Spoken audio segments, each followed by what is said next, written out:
4 مختلف چیزوں کے اوپر میں بات کروں گا جی. سب سے پہلے تو 9 مئی کے بعد 10 کو تو میری گرفتاری ہو گئی تھی, اس کے بعد ابھی 15 دن کی قید تنہائی کاٹنے کے بعد آ رہے ہیں, تو میں 9 کے اوپر میں ذرا تفصیل سے کامنٹ کرنا چاہوں گا. اس کے بعد میں اپنا ذاتی طور پہ تھوڑا تجزیہ پیش کروں گا کہ بحیثیت قوم ہم کہاں پہ کھڑے ہوئے ہیں. میرے خیال میں تیسری چیز میں یہ بات کروں گا کہ میرے خیال میں کیا کرنے کی ضرورت ہے پاکستان کو اس بحران سے نکالنے کے لیے, اور آخری جو ہے وہ میرا لائحہ عمل آگے کیا ہے, وہ میں یہ 4 چیزیں آپ کے ساتھ کور کروں گا. سب سے پہلے تو جی 9 مئی کو شروع کرتے ہیں. 9 مئی کے دن جو واقعات ہوئے اس کی مذمت جو ہے وہ تقریباً تمام لوگ کر چکے ہیں, لیکن میں ذرا سا تفصیل میں جاننا چاہتا ہوں کہ کیوں وہ واقعات جو تھے 9 مئی کے جو واقعات تھے وہ کیوں ملک کے لیے خطرناک تھے. جو اس دن ہوا, لوگوں کی جانیں گئیں, زخمی ہوئے لوگ, املاک تباہ و برباد ہوئیں, سرکاری بھی اور نجی بھی, لیکن شاید سب سے زیادہ جو اس دن خطرناک بات ہوئی کہ ایسی تنصیبات جن کا فوج سے تعلق تھا ان کے اوپر حملے کیے گئے. فوج کا پاکستان کے اندر کیا اس کی اہمیت ہے, میرے خیال میں اس کا سب سے اچھا تجزیہ عمران خان صاحب نے پیش کیا, اور خان صاحب نے جیسے اور ایک دفعہ نہیں ایک سے زیادہ دفعہ وہ کہہ چکے ہیں یہ بات کہ مسلم ممالک کی طرف اگر آپ نظر دوڑائیں پچھلے 15-20 سال کے اندر تو آپ دیکھیں گے کہ کس طریقے سے تباہی دیکھی گئی ہے مسلم دنیا کے اندر.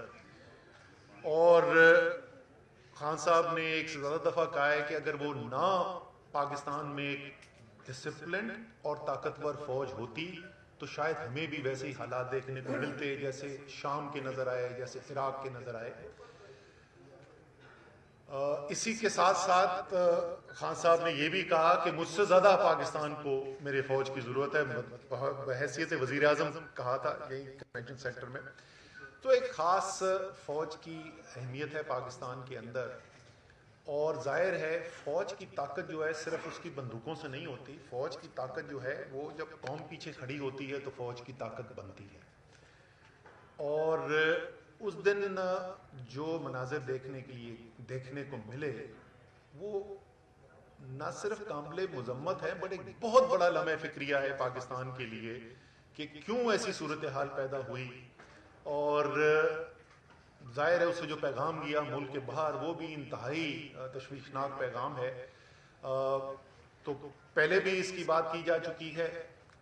میرے خیال میں ایک شفاف تحقیقات ہونی چاہیے جس کے اوپر قوم کو اعتماد بھی ہو کہ جو تحقیقات کی جا رہی ہیں واقعی میں جو ذمہ داران ہیں جو ملوث ہیں اس کے اندر ان کے اوپر بھرپور طریقے سے ایکشن ہونا چاہیے. لیکن ساتھ ساتھ یہ بھی ہونا چاہیے کہ جو بے گناہ ہیں, کیونکہ اس وقت ہزاروں لوگ جو ہیں وہ جتنی میرے پاس نالج ہے, میں تو جیسے میں نے کہا میں 15 دن کی قید تنہائی سے آ رہا ہوں, لیکن جو میں نے سنا ہے اس وقت ہزاروں کارکن جو ہیں وہ لوگ زیر حراست ہیں, اور ظاہر ہے ان میں سے ایک بہت بڑی تعداد ایسے لوگوں کی ہے, شاید تقریباً تمام لوگ ایسے ہوں گے, بہت کم ایسے ہوں گے جو ملوث ہوں, زیادہ تر ایسے لوگ ہیں جو بے گناہ ہیں. تو ان کو چھوڑنا بھی جو ہے اور جلد سے جلد چھوڑنا جو ہے وہ بہت ضروری ہے. لیکن یہ تحقیقات ہونا, جو ملوث تھا اس کو سزا دینا یہ انتہائی ضروری ہے. میرے لیے ذاتی طور پہ اس لیے بھی وہ اس دن کے مناظر ذرا زیادہ کیا کہنا چاہیے تشویشناک تھے یا دل کو میرے زیادہ لگے, کیونکہ یہ میں پہلے بھی بات کر چکا ہوں. آپ مجھ سے آج کوئی ایسی بات نہیں سنیں گے جو آپ پہلے نہیں سن چکے ہیں, سوائے میرے خیال میں آخر میں تھوڑی سی میں بات کروں. باقی میرا تجزیہ جو ہے وہ کوئی بھی ایسی چیز نہیں ہے جو آپ پہلے نہیں سن چکے. مجھے یاد ہے میں نے 2017 میں نیشنل اسمبلی کے اندر, قومی اسمبلی میں کھڑے ہو کے تقریر کی تھی جس میں میں نے 10 نام لیے تھے, اور میں نے کہا یہ نام کون ہے, آپ نے شاید سنے میں نہ ہو, اور وہ 10 لوگوں کے نام تھے, 10 شہیدوں کے نام تھے جو اس سے پچھلے چند ہفتوں کے اندر شہید ہوئے تھے. اور جیسا میں نے اس دن کہا تھا اور آج پھر کہہ رہا ہوں, آپ کا اور میرا دفاع کرتے ہوئے, تو فوج جو ہے وہ صرف ان 2-3 بڑے جرنیلوں کا نام نہیں ہوتا جن کے نام ٹیلی ویژن کے ٹاک شوز کے اندر لیے جاتے ہیں, جن کی پریس کانفرنسز کے اندر بات کی جاتی ہے. فوج لاکھوں لوگوں پر مشتمل ہے جو اپنی زندگی داؤ پہ لگاتے ہیں اپنے ملک کی حفاظت کے لیے، آپ کی اور میری حفاظت کے لیے. اور جیسے میں نے کہا میرے لیے ذاتی طور پہ اس لیے تکلیف دہ تھا، میرا 3 نسلوں سے فوج سے تعلق ہے، یہ بات بھی پہلے سے مشہور ہے، اور مجھے بڑا فخر ہے اس بات کا کہ کوئی 1965 کے بعد سے کہ جنگ سے لے کے اگر آپ وار اینڈ ٹیرر تک اٹھا کے دیکھ لیں، کوئی بھی ایسی صورتحال نہیں ہوئی جہاں میرے خاندان کا، میرے والد، میرے بھائی، میرے بھتیجے، وہ انہوں نے اپنی زندگی داؤ پہ نہ لگائی ہو ملک کے دفاع کے لیے. سو اس لیے جو بھی تعلق رکھتا ہے، جو بھی اہمیت کو سمجھتا ہے، اس سب کے لیے وہ تکلیف دہ مناظر تھے.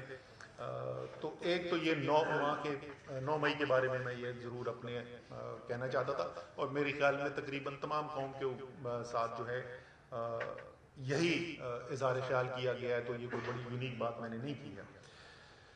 لیکن اس کے ساتھ ساتھ صرف 9 مئی نہیں، ہماری قوم اس وقت کدھر کھڑی ہوئی ہے، کہاں پہ ہم ملک کو لے کر آ گئے ہیں. میں ملک کو دیکھ رہا تھا، تجزیہ کر رہا تھا، جیل میں بیٹھ کے ٹائم بہت ہوتا ہے سوچنے کا، تو میں نے کہا 5 بڑے سٹیک ہولڈرز ہیں اس وقت پاکستان کے اندر.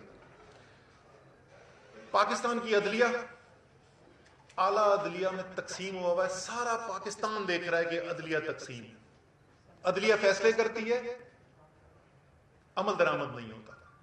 ایک عجیب و غریب صورتحال ہے کہ وہ عدلیہ جس کے بغیر آپ کی آئینی طرز حکومت ممکن نہیں ہے، جس کے بغیر جمہوریت ممکن نہیں ہے، اس عدلیہ کے آپس میں اختلافات پیدا ہوئے ہیں اور اس کے فیصلے جو ہیں زمین پہ امپلیمنٹ نہیں ہو رہے. یہ کتنی خطرناک صورتحال ہے ملک کے لیے. دوسرا اہم سٹیک ہولڈر پاکستان کی فوج، ابھی میں تفصیل سے بات کر چکا ہوں مئی 9 کو کیا ہوا اور کیا وہاں پہ صورتحال پیدا ہوئی بھی ہے. تیسرا بڑا سٹیک ہولڈر پاکستان تحریک انصاف. میری ذاتی رائے کے اندر پاکستان کی سب سے بڑی سیاسی پارٹی، واحد قومی پارٹی، ہزاروں ورکر جو ہیں اس وقت جیل میں پڑے ہوئے ہیں، بیشتر قیادت جو ہے وہ جیل کے اندر ہے. سو سب سے بڑی تحریک جو سیاسی پارٹی ہے اس کے یہ حالات ہیں. پی ڈی ایم ہمارے سیاسی حریف ہیں اور بڑی شدید ہماری آپس میں مخالفت ہے، لیکن ایک سیاسی حقیقت ہے. میرے خیال میں آج یہ میرا ذاتی تجزیہ یہ ہے کہ اگر آج الیکشن کرا دیا جائے تو آج وفاق میں، پنجاب میں اور خیبر پختونخوا میں تحریک انصاف کی حکومت بنے گی، اور سندھ اور بلوچستان کے اندر پی ڈی ایم کی حکومت بنے گی یا پی ڈی ایم کی جماعتوں کی حکومت بنے گی، اور وفاق کے اندر بھی ٹھیک ٹھاک تگڑی اپوزیشن بنے گی. ہو سکتا ہے کہ ان کی رائے اس سے مختلف ہو، لیکن میری رائے میں تو وہ بھی یہ جو ایک اتنی بڑی سیاسی حقیقت ہے، ان کی سیاست جو ہے وہ پچھلے 13 مہینے میں اس کا بیڑا غرق ہو گیا اور وہ کمزور ہو گئی. جب پاکستان میں سیاسی پارٹیاں کمزور ہوتی ہیں تو اس سے پاکستان کی جمہوریت صرف نہیں، پاکستان کا ملک کمزور ہوتا ہے. تو یہ چوتھا سٹیک ہولڈر ہے. لیکن ان چاروں سٹیک ہولڈر سے زیادہ اہم سٹیک ہولڈر ایک 5واں سٹیک ہولڈر ہے، وہ ہے پاکستان کی عوام. وہ 25 کروڑ پاکستانی. اس 25 کروڑ پاکستانی کے ساتھ پچھلے 13 مہینے کے اندر کیا ہوا ہے؟ اس 13 مہینے کے اندر پاکستان کی تاریخ کی بدترین مہنگائی کا اس کو سامنا کرنا پڑا ہے. خوفناک حد تک بڑھتی ہوئی بے روزگاری دیکھنے کو مل رہی ہے. ایسی معیشت کے حالات کبھی پاکستان نے دیکھے ہی نہیں جیسے اس وقت صورتحال پاکستان کے اندر پیدا ہوئی ہوئی ہے. تو ایک عام پاکستانی کی زندگی جو ہے وہ مشکل ہوئی ہوئی ہے اس وقت، تکلیف میں اس وقت ایک عام پاکستانی. تو کرنا کیا ہے؟ اگر سارے سٹیک ہولڈرز ہیں، یا تو کسی کا فائدہ ہو رہا ہو نا، کسی کے تو حالات اچھے نظر آ رہے ہوں، سارے سٹیک ہولڈرز کے لیے اگر خرابی نظر آ رہی ہے تو اس کا مطلب جو 13 مہینے سے ہو رہا ہے وہ ملک کے لیے ٹھیک نہیں. اس کا مطلب کچھ مختلف ہونے کی ضرورت ہے. اور میرے خیال میں اس میں سب کی ذمہ داری بنتی ہے کہ اس کے اندر سب اس صورتحال کو، میں نے بار بار کہا ہے، کئی مہینوں سے میں کہہ رہا ہوں، میں یقین رکھتا ہوں، بدقسمتی سے میں یقین رکھتا ہوں کہ میں ٹھیک کہہ رہا ہوں کہ 1971 میں بنگلہ دیش بننے کے بعد سے پاکستان کے لیے اتنے خطرناک حالات پیدا نہیں ہوئے جیسے آج پاکستان کے حالات ہیں. سیاسی طور پر اب انتشار دیکھ لیں، آئینی بحران دیکھ لیں، معیشت کا بحران دیکھ لیں، ہر طریقے سے اس وقت پاکستان ایک انتہائی خطرناک صورتحال کے اندر ہے. اور جیسے میں نے کہا کوئی بھی اچھے صورتحال کے اندر نہیں نظر آ رہا، سب کے لیے خرابی نظر آ رہی ہے. تو کرنا کیا؟ یہ ذمہ داری جو ہے، یہ بات بھی جو میں کہہ رہا ہوں، یہ میں بار بار بار بار دہراتا رہا ہوں، یہ سیاسی لیڈرشپ کی ذمہ داری ہے کہ انہوں نے ملک کو ادھر سے نکالنا ہے.